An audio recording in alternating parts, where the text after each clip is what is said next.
মুক্তিযোদ্ধা গাজী নজরুল ইসলাম এমপির এক নারীর সাথে অন্তরঙ্গ ভিডিও ফাঁস নিয়ে রহস্য আরো ঘনীভূত হচ্ছে, পরিস্থিতি আরো জটিল হচ্ছে।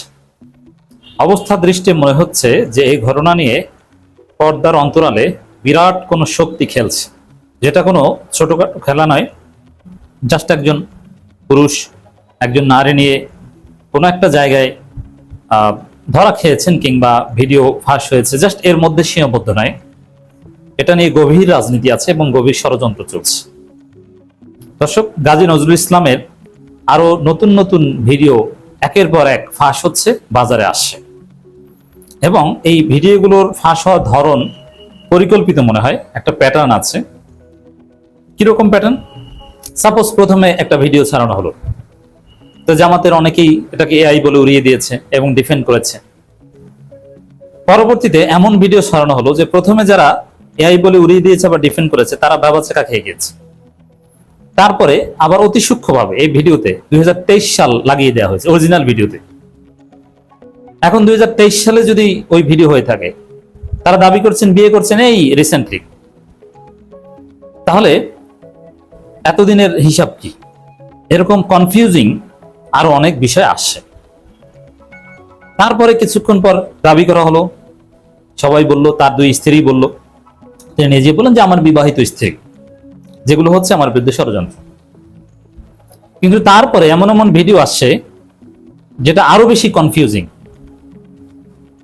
স্বয়ং গাজী নজরুল ইসলাম সাহেবের যে স্টেটমেন্ট আবদ্ধ রুমের মধ্যে, অথবা তিনি যে স্টেটমেন্ট দিয়েছেন যে তার দ্বিতীয় শ্বশুরের অফিসে বা তার বাসায়, এরকম নানান এক এক সময় এক একটা বক্তব্য আসছে, যেটা নতুন নতুন ফাঁসকৃত ভিডিওর সাথে মেলে না। মানে এটার একটা প্যাটার্ন আছে, যে অবস্থা দৃষ্টিতে মনে হচ্ছে যে গাজী নজরুল ইসলাম যে ব্যাখ্যা দিচ্ছেন এটাও মিথ্যা প্রমাণিত হচ্ছে।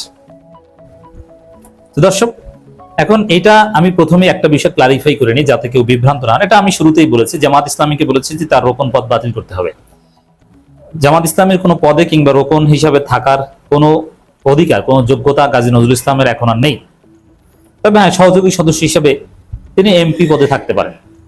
এবং আমাদের আরো নানান বিষয় ভয় শেষ করতে হবে, যে প্রাইভেসি লঙ্ঘন, এভাবে কারো ব্যক্তিগত ভিডিও ছড়িয়ে দেয়া, এটা এমন একটা বিষয় যে কিছুদিন পর দেখবেন যে আমি, আপনি বা আমরা সবাই কেউই নিরাপদ না। কখন কাকে, আপনি বিদেশে ঘুরতে গেছেন বা বাংলাদেশের কোন একটা জায়গায় কোন একটা রিসোর্টে গেছেন আপনার স্ত্রীকে নিয়ে, যে আপনাকে কেউ রেট দিতে পারে।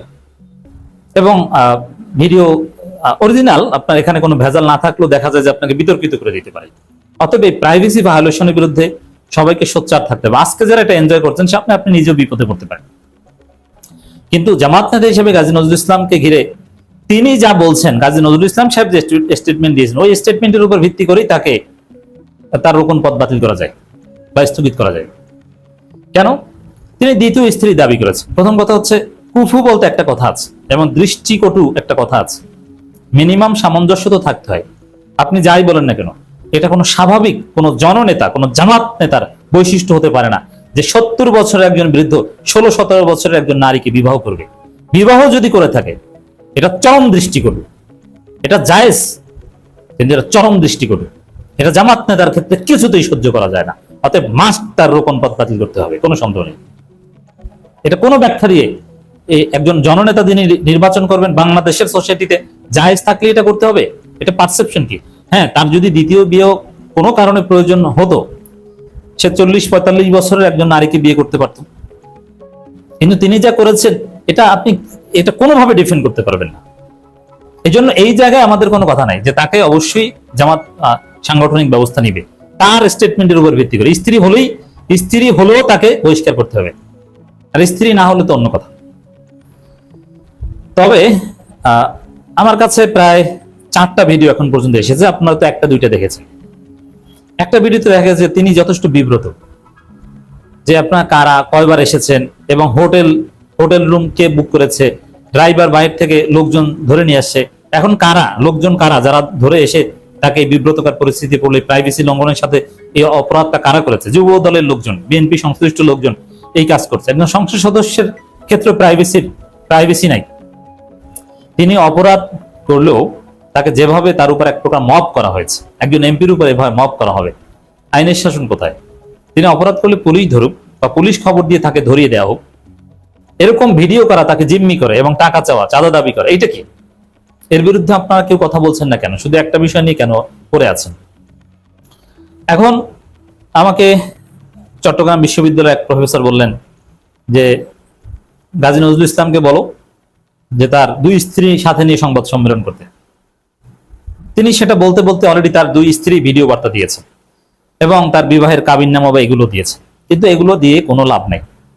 তিনি কাবিননামা দিক আর তার 2 স্ত্রীকে দিয়ে সংবাদ সম্মেলন করার, অলরেডি ভিডিও বার্তা দিয়েছেন, যতই তথ্য প্রমাণ দিক না কেন, জামাতের লোকজন নানানজন নানান ব্যাখ্যা দিচ্ছেন, কেউ এখনো ডিফেন্ড করার চেষ্টা করছেন নানানভাবে, কিন্তু কোনো লাভ নেই।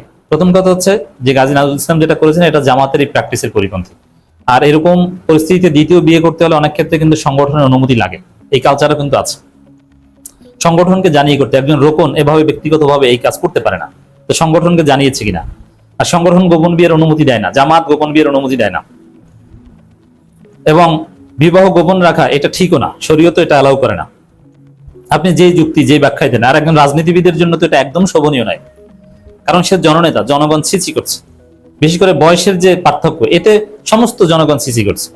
এটা জামাতের লোকজন তাকে আর ভোট দিবে না, তিনি হালাল ভাবে দ্বিতীয় বিয়ে করলেও ভোট দিবেন না। কারণ কি? আরো সামগ্রিক ব্যাখ্যাটাকে এগুলো সুবিধার মনে হয় না, অতএব তাকে ডিফেন্ড করার চেষ্টা করে কোনো লাভ নেই। আর এখানে পর্দার অন্তরালে বিরাট কোনো শক্তি খেলছে, কারণ এই যে একের পর এক ভিডিওগুলো এমন ভাবে এমন প্যাটার্নে ফাঁস করা হচ্ছে যে আগে যারা তাকে ডিফেন্ড করতো তারা ব্যাপার চেকা খেয়ে যায়, তারা বোকা হয়ে যায়, তাদের ব্যাখ্যা পরিবর্তন করতে হয়। এবং গাজী নজরুল ইসলাম প্রথমে যে ব্যাখ্যা দিয়েছেন তার আগের ব্যাখ্যা পরবর্তী ভিডিওর অংশের মাধ্যমে অনেকটা ভুল প্রমাণিত হয় বা হবে, এরকম একটা পরিস্থিতি। এবং শুধু এর মধ্যে সীমাবদ্ধ না, বিভিন্ন মিডিয়াগুলো পরিকল্পিতভাবে রিপোর্ট করছে, সমস্ত মিডিয়াগুলো ঝাঁপিয়ে পড়েছে, এবং অথচ এটা বিএনপি নেতাদের ক্ষেত্রে বা অন্য কারো ক্ষেত্রে তো অ্যাভেইলেবল। যে বিএনপির এক নেতার কিছুদিন আগে ভিডিও ফাঁস হয়েছে, কথোপকথন ফাঁস হয়েছে, তিনি কোচি মেয়ে চান, ওই সেই বিএনপি নেতার ছবিও তো কোনো মিডিয়ায় আসলো না। আমি অনেক ছবি খোঁজাখুঁজি করছি, তাও পেলাম না। আর জামাতের লোক এখানে তিনি বলছেন যে বিবাহিত স্ত্রী, তারপরও সবাই ঝাঁপিয়ে পড়েছে। ঠিক আছে, ঝাঁপিয়ে পড়ুক, এটা তার প্রাপ্য, হয়তো এটা সোশ্যাল অ্যালগোরিদম।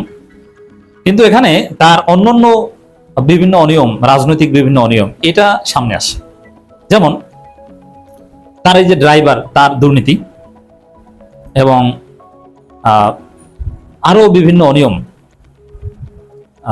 বিভিন্ন জায়গা থেকে জমি দখল, ঘুষ গ্রহণ, এরকম কিছু অভিযোগ আসে একই সাথে, এবং সেগুলোর তথ্য প্রমাণ ওই নারীর সিবি থেকে শুরু করে আরো অনেক কিছু আসে, এগুলো সামনে আসে। অতএব এগুলো সামনে এমনি এমনি আসে না, পরিকল্পিতভাবে এটা করা হচ্ছে। এর মানে এই নয় যে গাজী নজরুল ইসলাম দোষী না, অবশ্যই তিনি যেটা করেছেন জামাতের পথ থেকে তার বিচ্যুতি, এই কাজ তিনি করে ফেলেছেন। আবার এখানে গুরুতর কিছু প্রশ্ন আসে, যার ফলে জামাতকে অনতিবিলম্বে আজকে রাতের মধ্যে তাকে বহিষ্কার করা উচিত। মিনিমাম রোকন পদ, মানে বহিষ্কার বলতে রোকন পদ থেকে বহিষ্কার করা উচিত, সহযোগী সদস্য হিসেবে থাকুক। যেমন যে ডিসেন্টের অনুসন্ধানে উঠে এসেছে, ওই মহিলার একটা সিবি যেখানে গাজী নজরুল ইসলাম রেকমেন্ড করে দিয়েছেন, সিল সহ সুপারিশ করে দিয়েছেন, জোর সুপারিশ, ওই সুপারিশের পর বিবাহের কথা। তাহলে তার নিজ স্ত্রীর জন্য সুপারিশ করেছেন, এটা তো কনফ্লিক্ট অফ ইন্টারেস্ট, এটা একটা দুর্নীতি, স্বজনপ্রীতি। নিজ স্ত্রীর জন্য আরো প্রশ্ন আসে, তার নিজ স্ত্রীর জন্য যে নারীকে তিনি সুপারিশ করেছেন চাকরির জন্য, সেই নারীকে বিয়ে করেছেন, তাহলে এই বিয়ে এবং সুপারিশের মধ্যে কোনো মিল আছে কিনা, এটা কিন্তু ভয়াবহ গুরুতর। অতএব এটা নিয়ে জামাতের পক্ষে কোনোভাবে ডিফেন্ড করা সম্ভব না, তাকে রোকন পদ থেকে বাতিল করে দেওয়াটাই হচ্ছে সমাধান।